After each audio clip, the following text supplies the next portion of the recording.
நமச்சிவாய். ஜெய் வர அன்பு பக்தர்களே, 2026 பிறந்துடுச்சு. நிறைய ராசி பலன்கள்லாம் பார்த்துட்டோம்.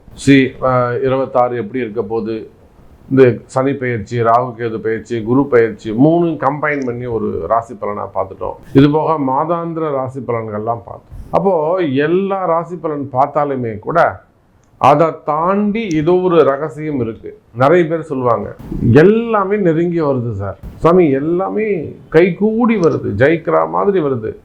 பட் ஏதோ ஒரு சின்ன பாயிண்ட், அந்த பாயிண்டில் தான் நம்ம தோற்று போகிறோம்.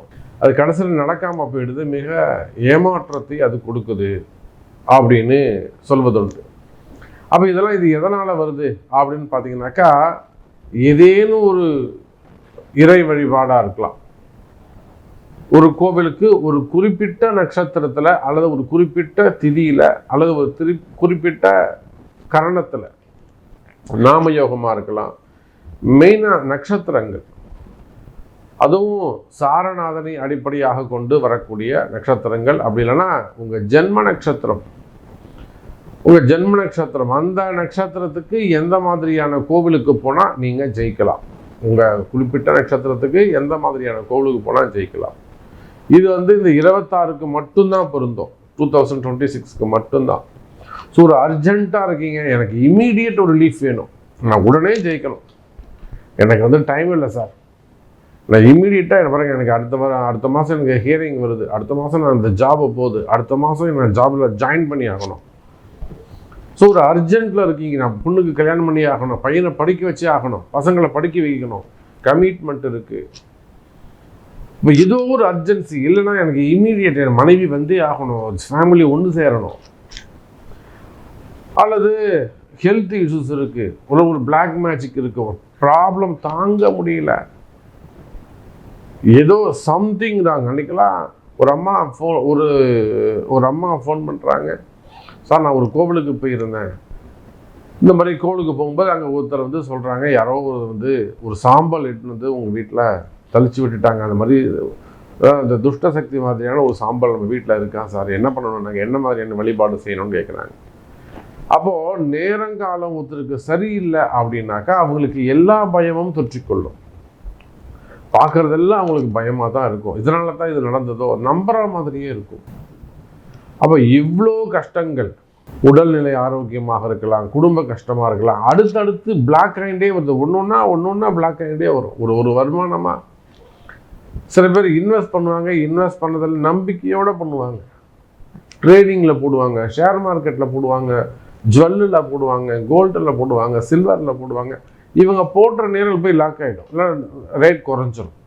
அப்போ உலகத்துக்கெல்லாம் நேரம் நல்லா இருக்குது, குறிப்பிட்ட நமக்கு மட்டும் ஏன் இந்த கஷ்டம், எனக்கு மட்டும் ஏன் இந்த கஷ்டம்? அப்போ உங்களுக்கு உங்கள் கஷ்டம் நீங்க வேண்டுமா? ஒரு சில ரகசியங்களை சொல்கிறேன்.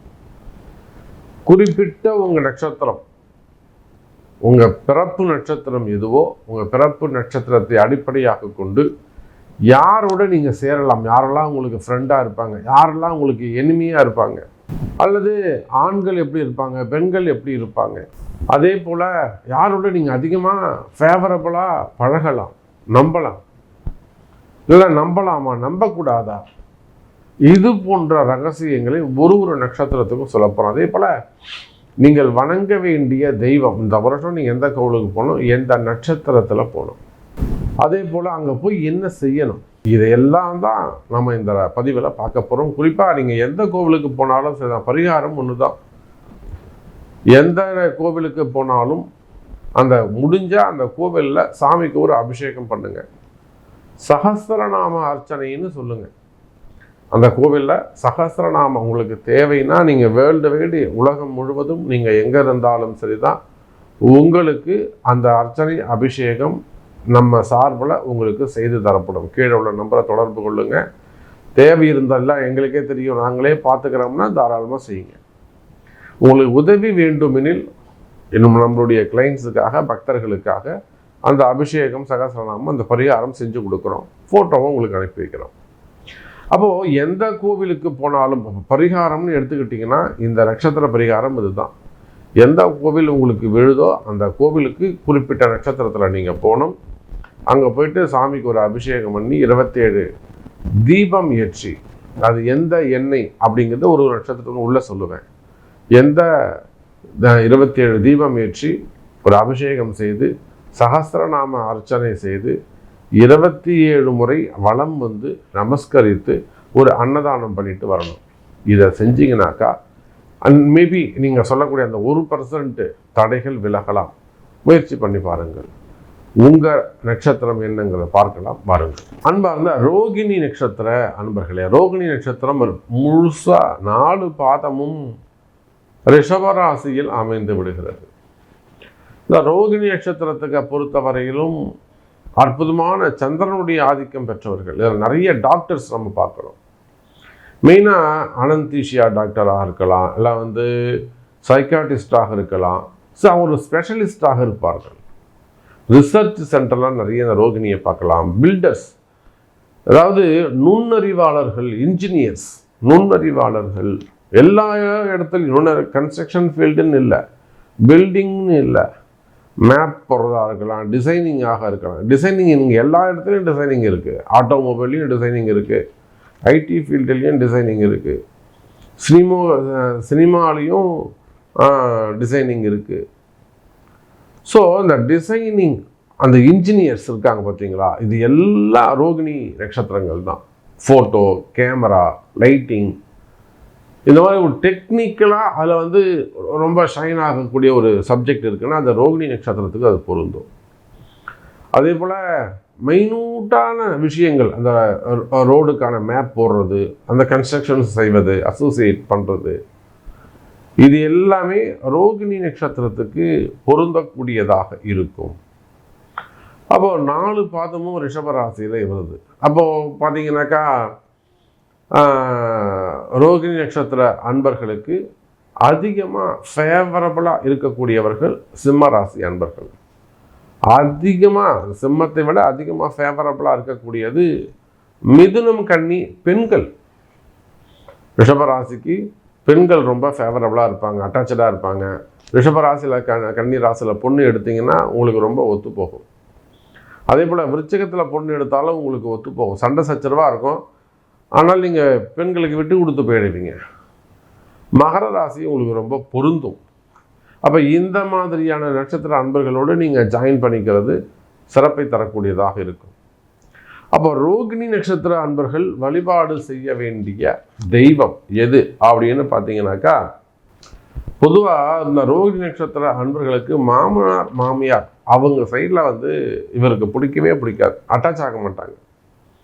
ஆனால் தன்னோட வீட்டில் எல்லாருமே செட்டில் ஆகணும் அப்படின்னு நினைப்பாங்க. பட் இவங்களுக்கு ஆணாக இருந்தாலும் பெண்ணாக இருந்தாலும் மாமனார் மாமியார் இவங்களுக்கு பிடிக்காது.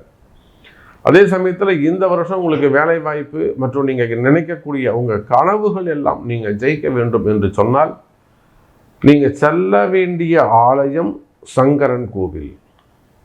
அப்போ அதை நீங்கள் என்னைக்கு போகணும், ரோகிணி நட்சத்திரம் அன்னைக்கு போனேன்னா அங்கே தான் சங்கரனும் நாராயணனும் சேர்ந்து இருக்கிறாங்க, சூரியன் சந்திரன் இணைவு. அப்போ ரோகிணி நட்சத்திரம் அன்னைக்கு போங்க. அப்படி இல்லைன்னு சொன்னாக்கா ஒரு தேய்பிறை அஷ்டமி அல்லது வளர்பிறை பஞ்சமி, வளர்பிறை பஞ்சமி அன்னைக்கு போங்க, ரொம்ப சிறப்பானதாக இருக்கும். அப்படி இல்லைன்னா ஒரு ஏகாதசி அன்றைய தினம் போங்க. இந்த திதினா பஞ்சமி, அஷ்டமி, ஏகாதசி, நட்சத்திரம் ரோகிணி. அப்போ இந்த நட்சத்திரங்களை சங்கரன் கோவிலுக்கு போயிட்டு சங்கரன் நாராயண பெருமானுக்கு நான் இந்த இன்ட்ரோ வீடியோவில் சொன்ன மாதிரி ஒரு அபிஷேகம், உங்களுக்கு என்ன உதவி வேண்டுமோ சொல்லுங்கள், நம்ம கண்டிப்பாக அதை செஞ்சு கொடுக்குறோம். பேக்கேஜாக உங்களுக்கு செஞ்சு கொடுக்குறோம். இல்லை நீங்கள் நேரில் போகிறதா இருந்தாலும் உங்களுக்கு ஏற்பாடு செய்து கொடுக்குறோம். சங்கர நாராயணர் வழிபாடு செய்யுங்கள். தீபம் ஏற்ற வேண்டிய எண்ணெய் பசு நெய், ஆவின் நெய் வாங்கிக்கோங்க, அல்லது பிராண்டடாக ஒரு நெய் வாங்கிக்கோங்க. தயவு செய்து பசு நெய்ன்னு சொல்லிட்டு அந்த கலப்பட நெய் விற்கிறாங்க, அதை மட்டும் வாங்கிடாதீங்க.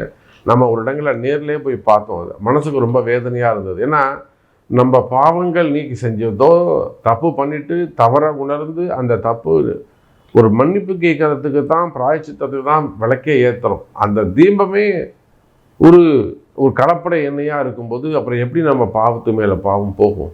ஆகையினால பிராண்டடாக நெய் தீபம் ஏற்றுங்கள். சங்கரன் கோவிலுக்கு ஏற்ற வேண்டிய எண்ணெய் பசு நெய்யாக இருக்கின்றது. வெளியில் வந்து புளி சாதம் நீங்கள் வந்து அன்னதானம் செய்யணும். அவங்க செய்ய வேண்டிய அன்னம் வந்து புளி சாதம் அங்கே நீங்கள் வழிபாடு செய்யலாம், அன்னதானம் செய்யலாம்.